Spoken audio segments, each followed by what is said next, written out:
Good evening. Today, an indictment was unsealed. On Tuesday afternoon, Special Counsel Jack Smith, a federal prosecutor in Washington, D.C., stood behind a podium and did something now, oddly, quite routine. He announced a criminal indictment of former US President Donald J. Trump. Haven't we been here before? Yes, twice before. First, in March this year, there were state charges over the alleged falsifying of business records to cover up payments to a former porn star. The case centers on an alleged hush money payment made to adult film star Stormy Daniels during the final days of the 2016 presidential campaign, just weeks before the election. Second was June this year, criminal charges over the retention and refusal to hand over to the FBI classified documents. This makes him the first former U.S. president in history to be indicted on federal charges. In a post on Truth Social, Trump said he had been indicted, quote, over what he called the boxes hoax. That is a reference to the boxes found at his Mar-a-Lago estate by the FBI last August, which contained classified materials. Which brings us to this week. Third time unlucky. Charging Donald J. Trump with conspiring to defraud the United States, conspiring to disenfranchise voters, and conspiring and attempting to obstruct an official proceeding. The attack on our nation's capital on January 6th, 2021, was an unprecedented assault on the seat of American democracy. As described in the indictment, it was fueled by lies. Lies by the defendant targeted at obstructing a bedrock function of the U.S. government, the nation's process of collecting, counting, and certifying the results of the presidential election.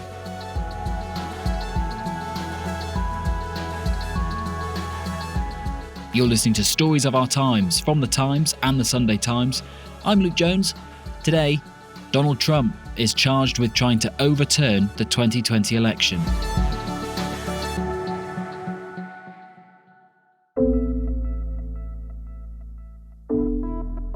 This is really by far the most consequential indictment of former President Trump.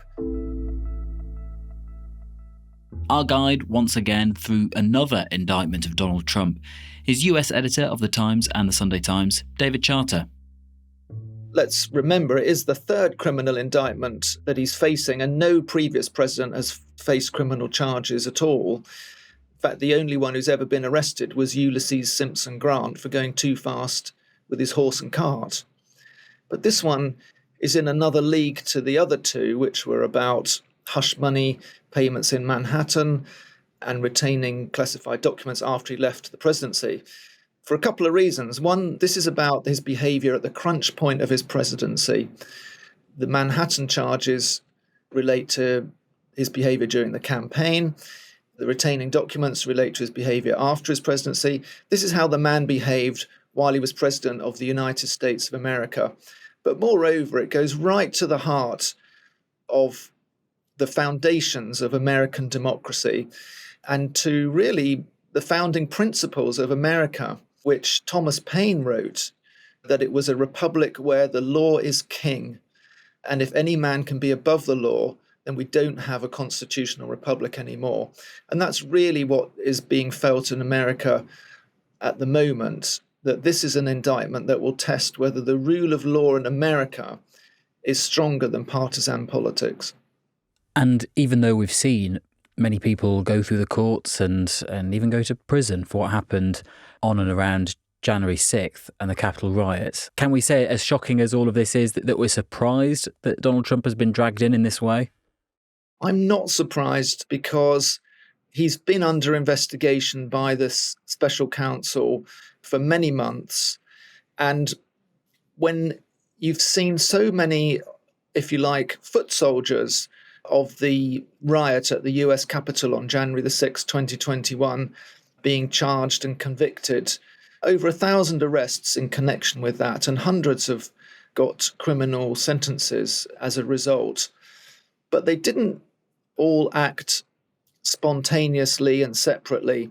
This is the indictment that draws together the conspiracy, the overarching scheme to delay, disrupt, and perhaps overturn the election results on that day, January the 6th, 2021, but also setting out all the other ways in which Trump and his associates tried to retain power. So Donald Trump's appeared in court and obviously had to enter a plea. Which way did he go? Well, Donald Trump, as he has done in the previous 2 criminal cases that he faces, pleads not guilty to these charges, these 4 charges. So far in this indictment, there may be more added later.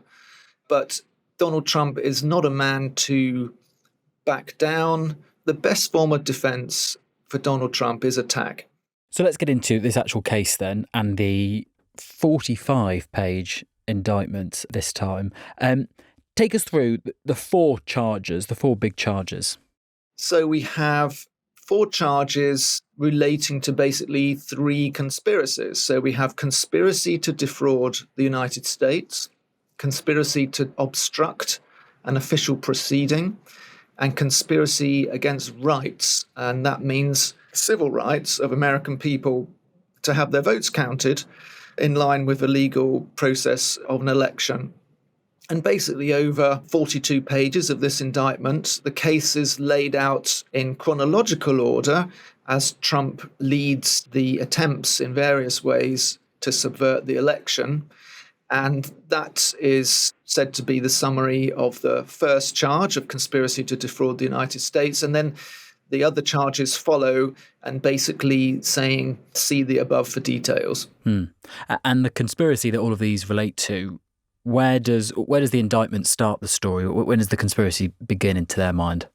So the election was held on November the 3rd, 2020, but the indictment dates the conspiracy from around November the 14th, 2020, obviously 11 days after the election day. And I think by November the 14th, it was clear to everybody, apart from Trump and his circle, that Joe Biden would be the next president. If you count the legal votes, I easily win. If you count the illegal votes, they can try to steal the election from us. We were winning in all the key locations by a lot, actually. And then our numbers started miraculously getting whittled away in secret.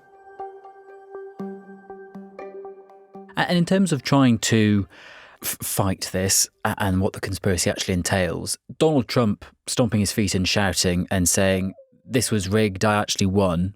Correct me if I'm wrong, it isn't actually illegal. But what is it that he actually did? What were the actual steps that he took which gets him on the wrong side of the law, allegedly? Yeah, that's right, because the indictment itself makes clear that under the First Amendment, the freedom of speech clause in the Constitution, it's perfectly in order for political candidates to make wild claims and even to lie in the course of their campaign. But what sets it apart, and this is what the prosecutors hope to prove, is that Trump, knowing that he'd lost, then set out to deceive all those around him in a criminal conspiracy to retain power. And that's where it crosses the line from free speech debate into a criminal action of abuse of power. And of course, David, it's not just Donald Trump necessarily. Of course, he is at the centre of this and he's named, but other people, unnamed, are mentioned in this as well as co-conspirators.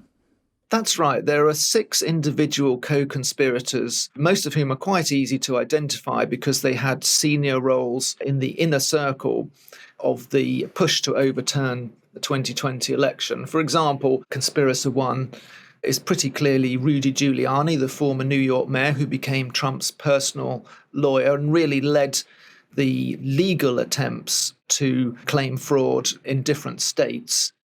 And in terms of actually trying to achieve that, overturning the result of the election, what is it alleged in the indictment that Trump and this band tried to actually do?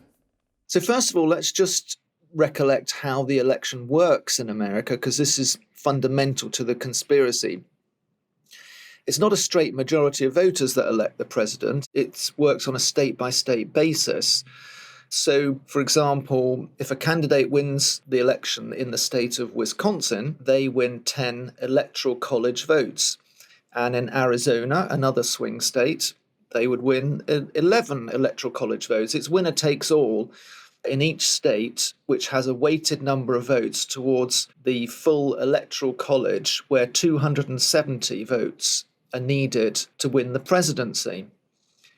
And so some weeks after the outcome of each state election is decided, a group of people are formally chosen to represent that state's result, and they're known as the electors. So the electors meet on a given day, sign a piece of paper, and that's what is conveyed to Congress to show the formal result of the election in each particular state. By the time this happens, it's really a ceremonial matter, and we already know who's won the presidency. And that's where this conspiracy, as laid out in this indictment, comes into play. Trump and his team trying to insert themselves into this process and basically stop the electors from some states saying to Congress, we go for Biden. They were trying to change that. Yeah, that is exactly what the plan was. So the indictment sets out just how far this scheme went. On the very day that groups of electors were meeting, as per normal in an American election, in various states to certify Joe Biden's victory, an alternative group of Trump electors were meeting at the behest of Trump and his allies to sign pieces of paper saying that he actually was the winner. Although a lot of them, I think, the indictment certainly suggests, were tricked into this by Trump allies saying, well, let's just do this just in case we need this piece of paper because fraud is eventually proven in this state. So Donald Trump and his team of co-conspirators gathered together a group of Trump electors in various swing states, essentially fake electors, to try and falsely give those states votes to himself instead of Biden. Yes, that's exactly what's charged in the indictment. In some states, Trump and his co-conspirators actually recruited state officials to grant access to the Capitol building in those states for the fake electors so they could gather and vote there on the same day as the legitimate process was happening to confirm Biden's victory. And that, I guess, is the point at which it crosses over into being illegal, not just Trump saying this should happen, but actually putting plans in motion to actually try and make it happen. Obviously, they didn't succeed, and the state electoral results were certified as they should have been, which then gets us to January the 6th. To protect the Constitution of the United States against enemies, foreign and domestic!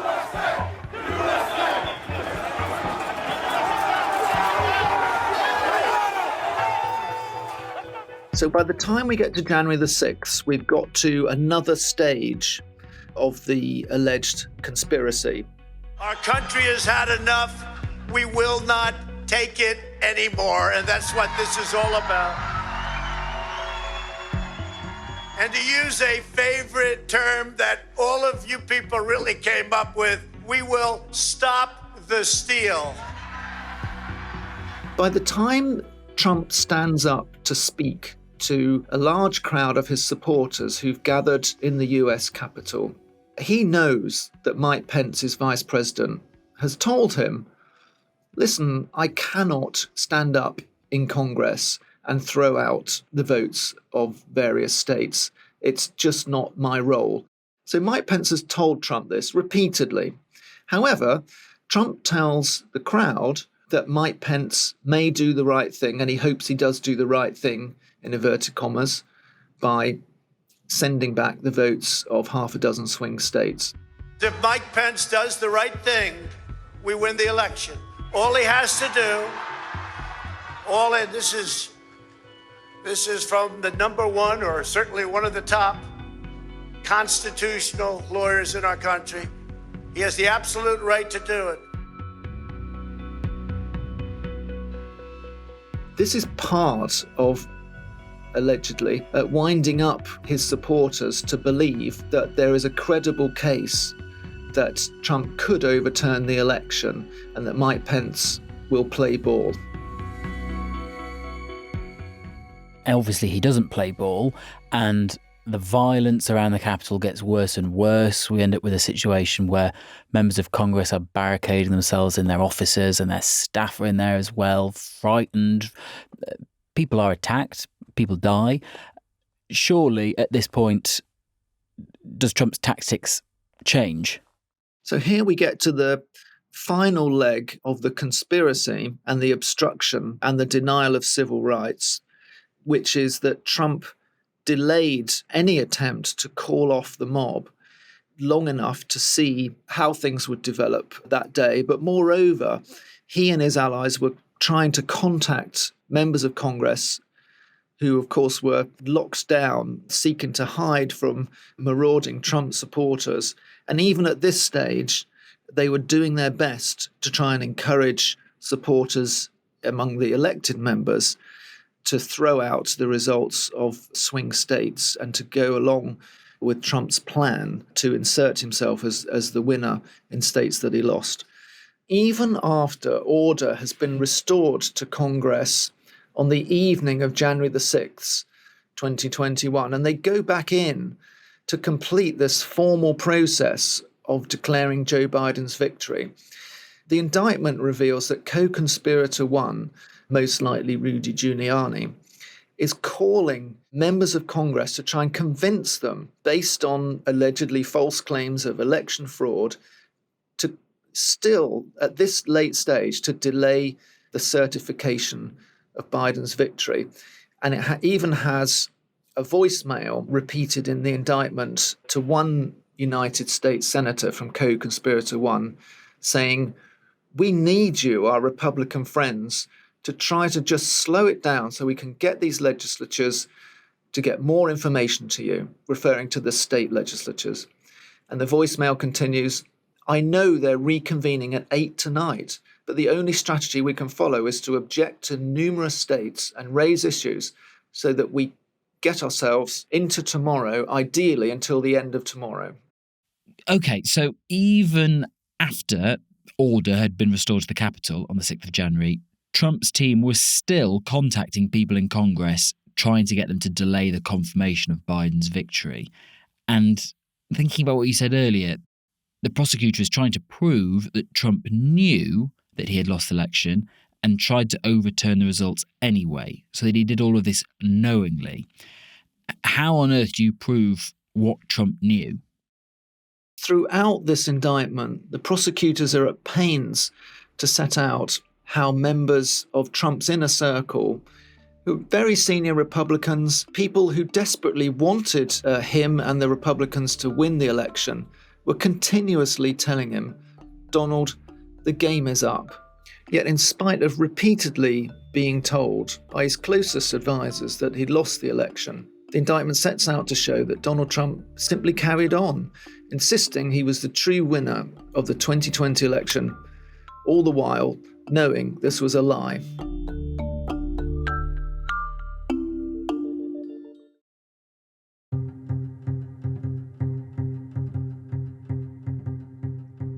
David, you said just now that the indictment lays out that not only did Donald Trump allegedly do all of this, but he did so knowingly. How do they actually lay that out? Because that's a difficult thing to try and prove, isn't it? So the indictment lists a number of people who all told Trump that his claims about election fraud were untrue, right up to his Vice President Mike Pence, who said he'd seen no credible evidence of fraud that would have changed the outcome, but also including senior leaders of the Justice Department, the Director of National Intelligence, the White House counsel, state legislatures and officials. And later on in the indictment, it singles out the deputy White House counsel who told Trump in December 2020 that there is no world, there is no option in which you do not leave the White House on January the 20th, which is Inauguration Day. And I guess the other half of that story, which they need, is not just people telling this to Trump, but also him then willfully ignoring that advice. Yes, he totally ignored that advice. I mean, the indictment lays out examples where he was told by a state official from Michigan, for example, that his claim of a suspicious vote dump in Detroit coming late in the night was totally untrue. But the next day, Trump simply tweeted to the world that there had been a suspicious vote dump and that Michigan was, in quotes, corrupt. And this happened in various other states. He kept maintaining there were 10,000 dead voters that voted in Georgia, even though the senior Republican officials there told him there was nothing of the kind. He said that 30,000 illegal immigrants had voted in Arizona, even though state officials told him that this, again, Republicans told him that this wasn't true, and he just went out and tweeted the claim. And in fact, the director of the Cybersecurity and Infrastructure Security Agency announced that the election was, quotes, the most secure in American history. So a couple of days later, Trump fired him. And there's even, I guess, evidence of him even pushing back on people who tell him these things that he doesn't want to hear. Well, the most stunning example of Trump's pushback in the indictment is poor old Mike Pence telling him he simply can't stand up in Congress and throw out the votes of millions of voters. Trump just replies to him, "You're too honest." Which is pretty cut and dry, I guess, when you see it written down in all of this context. So in terms of all this massive information we've got about Trump's actions, what he was being told, how he was responding, all in this 2-month period after the 2020 election, do we know how the Justice Department and this special counsel, who we heard at the top of the episode, how they actually got this evidence? Has everyone just been off talking to them? Well, first of all, we strongly suspect they were following closely the congressional hearing in the House of Representatives that was into the January the 6th riot and the events leading up to it, where a lot of insiders from the Trump circle famously spoke out about their misgivings of what was happening over the claims of fraud and the efforts to overturn the result. But they've also held their own grand jury hearings. And Mike Pence, for example, was called before the grand jury, and he is mentioned a large number of times in the indictment. So you can see that really senior people have contributed to the evidence. And so if it does come before a court, we can expect some very interesting witness statements, perhaps appearances. And when will that be exactly? Because, well, he's got a busy schedule, has Donald Trump, in terms of various court appearances and cases. Do we know how long it will take this one to actually reach a courthouse? Yes, not only court appearances and cases, but the small matter of an American presidential election happening in 2024. So already Trump has a court date in March in Manhattan for the falsifying accounts charges. The federal case for retaining classified documents is due to go to trial. But Jack Smith, the special counsel, has said he wants to expedite this case. That could mean a trial early next year.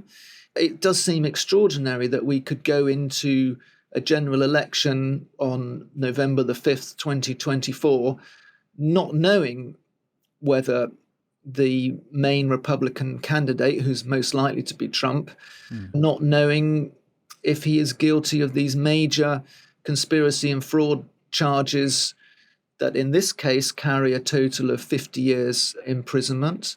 Gosh. In the retaining documents case, they carry a cumulative total of over 400 years in prison, although that would be very unlikely, of course. Although we strongly suspect that one main tactic of Trump's lawyers will be to delay proceedings so that there's no trial before the election.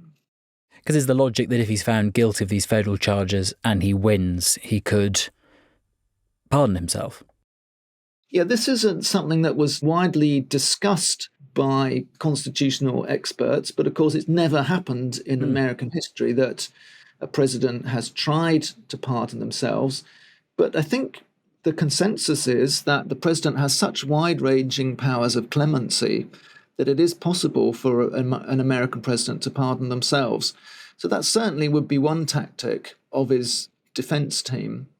And the other, of course, is for Trump to continually maintain his case in the court of public opinion and to create such an intense atmosphere surrounding the prosecution that it is really partisan and a weaponization of the justice system by the Democrats, that perhaps one or two members of a jury might agree with him and might not be willing to convict on those grounds. And of course, that jury will be made up, correct me if I'm wrong, of people in Washington, D.C., because that's where this is being tried. If that's the case, does that help or hinder him? Yeah, this is going to go to trial in Washington, D.C., which is probably the most Democrat-leaning area of the entire country, where in the 2020 election, 92% of voters backed Joe Biden. So you can see what the Trump team is up against in jury selection. And have we heard from Donald Trump, his campaign, anyone who speaks for him on this? Yes, Trump has characteristically rejected the charges and the whole premise of the prosecution in the strongest and most hair-raising terms possible, even for Donald Trump. He's compared the indictment to the methods of Stalinist Russia and Nazi Germany. And so you can see he's already really ramping up the rhetorical defense in this case.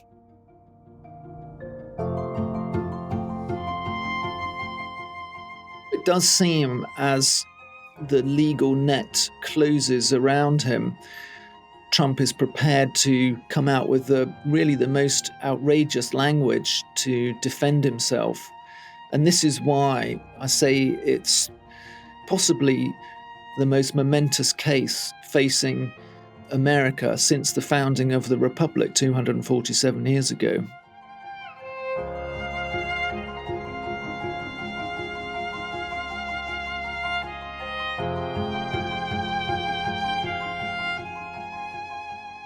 You've been listening to Stories of Our Times, a podcast brought to you thanks to subscribers of The Times and The Sunday Times, with me, Luke Jones, and my guest, US editor for The Times and The Sunday Times, David Charter.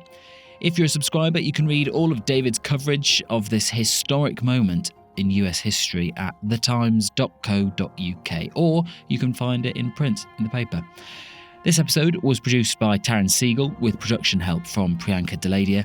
The executive producer is Kate Ford, and sound design was by Tom Birchall. If you can, leave us a review, a nice one please. It will help others find us. Thanks for listening.